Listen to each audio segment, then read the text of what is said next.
aujourd'hui la machine à revêtement Getter par décharge cathodique. Cristoforo Benvenuti est physicien. Son domaine est le CERN, le Centre européen de recherche nucléaire, où est installé le plus grand accélérateur de particules du monde. Enfoui 100 mètres sous terre, l'accélérateur est un tunnel rond de 27 km de long. Dans ce gigantesque manège, les particules tournent à la vitesse de la lumière avant de se percuter. Évidemment, pour tourner à de telles vitesses, les particules doivent circuler dans un conduit totalement vide. Et ça, c'est la spécialité du professeur Benvenuti.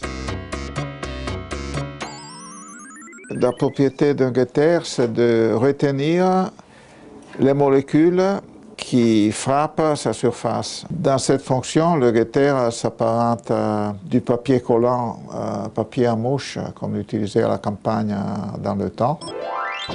Le Getter est une surface métallique qui capte les molécules gazeuses qui passent autour de lui en provoquant une réaction chimique. Quand on le chauffe, il absorbe ces molécules, ce qui libère la surface pour de nouvelles molécules de gaz, et ainsi de suite.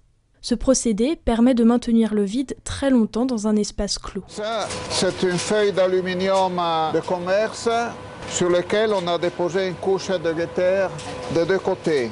Et alors, cette feuille, on la prépare là-dedans, dans ce système-là.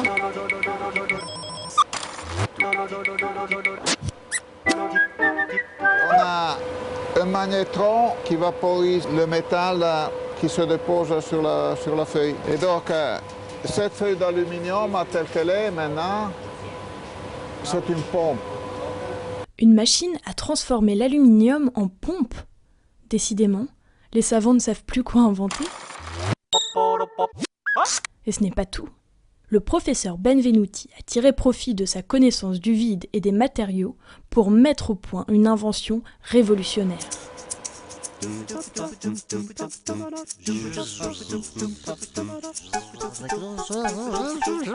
Un panneau solaire thermique plat sous ultravide. Un investisseur a été conquis par le projet et a construit une usine à Valence, en Espagne. Marco, ¿cómo estás?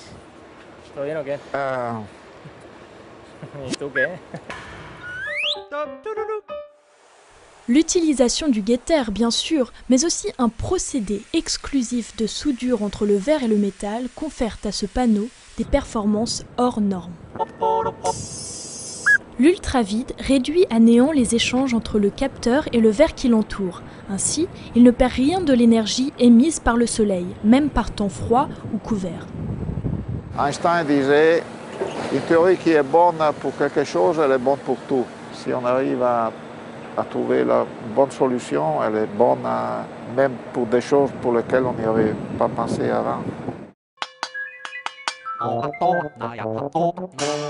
YouTube